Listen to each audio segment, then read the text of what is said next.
Okay, guys, so we are going to be talking about kites and trapezoids. Because of the nature of videoing this lesson, I can't flip back and forth to this flow chart. So those of you watching the video, I wanted to show the flow chart first so that you have a chance to write this down before we get into the lesson. Those of you in class, I will be jumping back and forth, so stop trying to scribble them down quickly.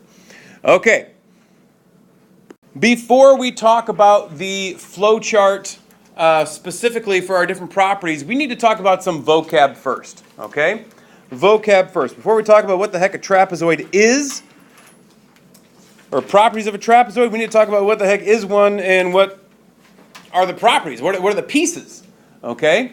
So, first off, a trapezoid is a quadrilateral, of course, so that means it has four sides, four interior angles, and it has exactly one pair of parallel sides. Okay, that is our definition of what a trapezoid is. Now remember, a parallelogram, which we've been dealing with for multiple sections now, there's lots of different subgroups of parallelograms, okay? But a trapezoid only has one set of parallel sides, not two sets. All right? And just so that you know, a lot of times when you look at trapezoids in textbooks or things of that nature, they tend to show up like this, where it's the top and bottom sides that are parallel. That does not need to be, okay? There is nothing saying that your trapezoid can't look like this, okay? It's still a trapezoid. It still has only one set of parallel sides, okay? All right, so a trapezoid has one set of parallel sides. There are pieces that we need to talk about for a trapezoid, just like when we talked about isosceles triangles. Isosceles triangles had two legs and a base, right? Well, trapezoids also have legs and bases. The parallel sides, we call those the bases. Okay, so the sides that are parallel are the bases. Therefore, in my new diagram I just drew, this side would be a base, this side would be a base. Because it's the parallel sides that are the bases. Don't think of it as the top and bottom are the bases. It's the parallel sides that are the bases. And then the non-parallel sides, those are the legs. Okay, the non-parallel sides are then the legs. Okay, next, base angles. Base angles in a trapezoid are then angles, and this is kind of confusing here, okay? Base angles are going to be angles that share the same base. So right there is a pair of base angles. Okay? That almost made it look like it was pointing to all four angles, saying they're all just base angles. No, we're looking at pairs of base angles. And so there is a pair of base angles, and up here we have a pair of base angles. Base angles in a trapezoid are angles that share the same base. Okay?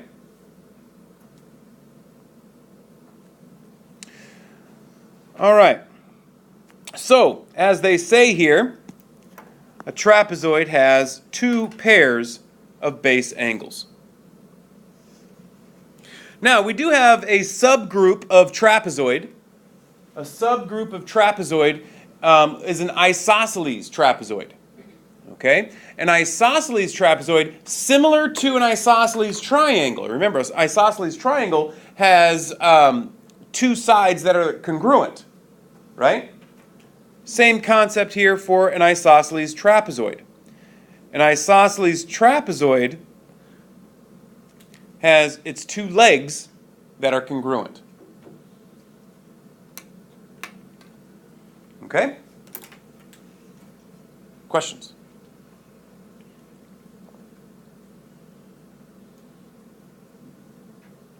No? You sure? Cool. All right. Well, then we have some properties here. And I actually want to keep looking at this diagram for just a second, because I want to show you where this property comes from. Okay? So we already talked about the base angles theorem for isosceles trapezoids. And what that stated, if you don't remember, is that if we have an isosceles trapezoid, or I'm sorry, just an isosceles triangle. If we have an isosceles triangle, then we knew that our base angles were congruent, right? Okay. Well, all they're doing here is, what if I take my pencil or whatever and I draw in another segment going across this triangle? And I want to draw it in such a way that it is parallel to the base. Well, ignoring the top, I have a trapezoid. That's exactly it. And not only that, but I have a trapezoid in such a way that this segment here is congruent to that segment there. Okay? And that then means that our property of an isosceles trapezoid is, look, I have a pair of base angles that are congruent. That's kind of where this property comes from. It comes from our base angles theorem for a isosceles triangle. So, if a quadrilateral is an isosceles trapezoid, then each pair of base angles is congruent. Now, please be careful. They are not saying that all angles are congruent to each other. They're saying that if we have an isosceles trapezoid, which looks like this, one pair of parallel sides, the legs are congruent, then we have this. A pair of base angles are congruent, and the other pair of base angles are congruent. Remember, the base angles are angles that share the same base.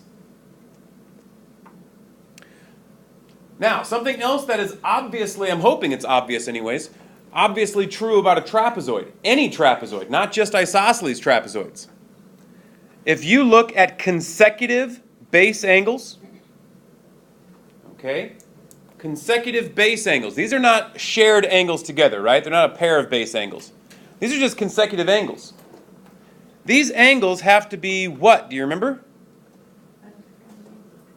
They have to be supplementary.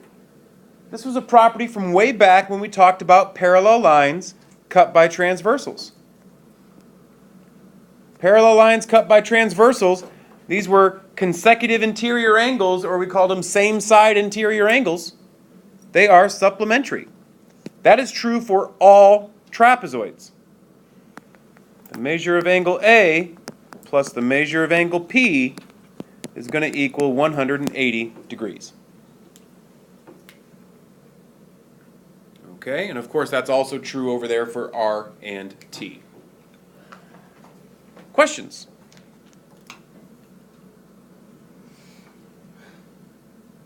No questions on that? Are we sure? Okay. Well, let's go ahead and look at a couple of examples here. All right. It says CDEF is an isosceles trapezoid and the measure of angle C is 65 degrees. What are the measure of angle D, the measure of angle E, and the measure of angle F? All right, if it's an isosceles trapezoid, what is the first one we can just immediately say this is it?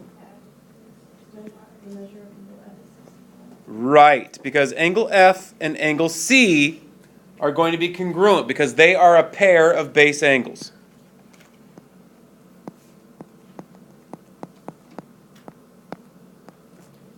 Great. Well, then how are we going to find D or E?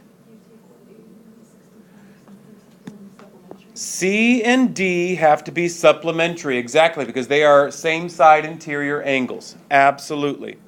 And so to find the measure of angle D, we're going to take 180 minus 65.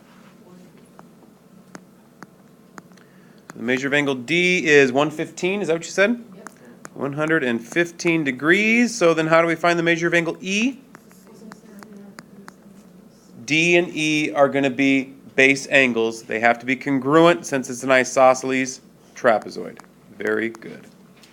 All right, so there's our answers. Questions? No. All right, cool. Well, taking a look here at example 2, I would like you guys to find the measure of angle P, Q, and S. Ready, set, go. You should be finding then that the measure of angle S is 106 because it is a pair of base angles with angle R. The measure of angle P and the measure of angle Q are going to be the same because they're a pair of base angles. And they're going to be supplementary with angle R, right? So they're going to be 74 degrees. Questions? No. All right, let's keep moving here. Theorem 620. Isosceles trapezoids have the same property as rectangles. Their diagonals are congruent. Their diagonals are congruent. They have the same property as rectangles.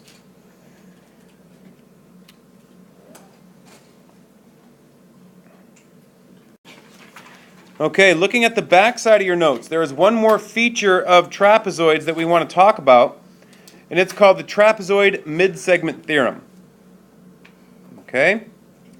And the mid-segment theorem is talking about the length of the mid-segment. Now, first off, the mid-segment of a trapezoid is a segment that connects the midpoints of its legs. Okay? So, looking at this diagram we have down here, line segment MN is a mid-segment because it goes from a midpoint, point M, to the midpoint, point N. Okay?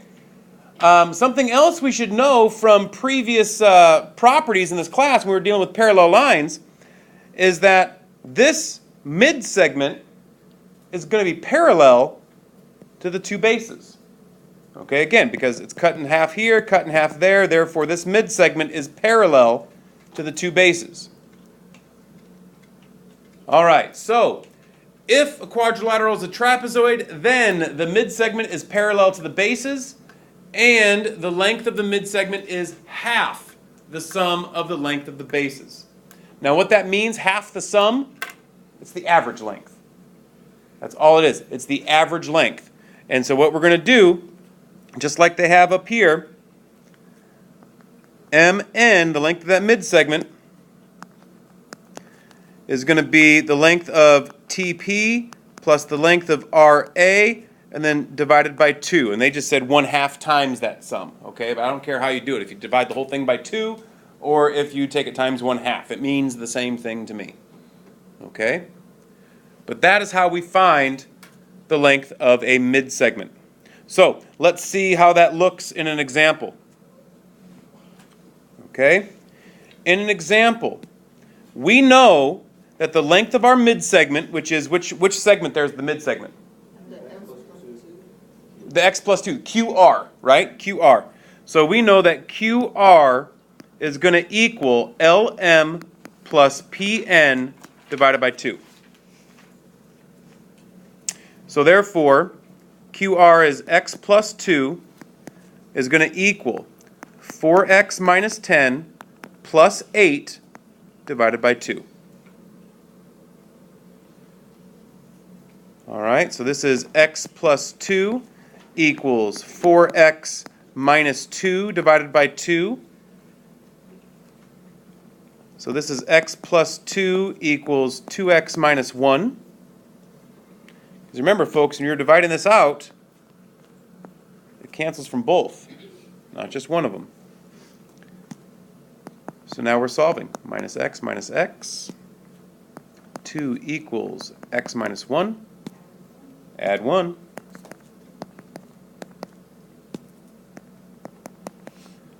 Okay. Added it to the negative 10.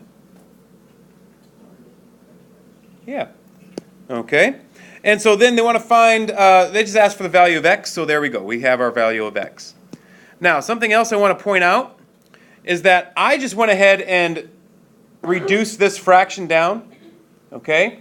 If you didn't like doing that, or if it's confusing what I did to get this, you could have done the same thing by multiplying both sides by 2 to get rid of that fraction.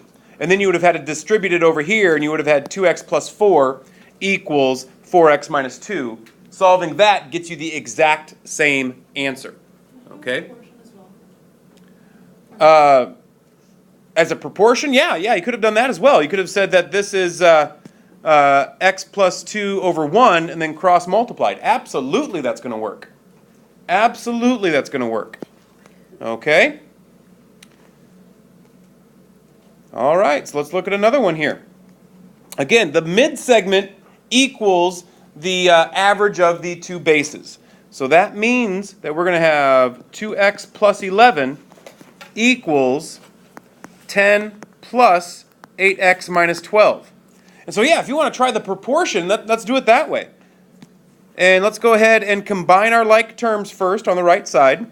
So 2x plus 11 equals 8x minus 2, which, oh, yes, thank you. Over 2. I forgot my over 2 part here. Thank you. Okay?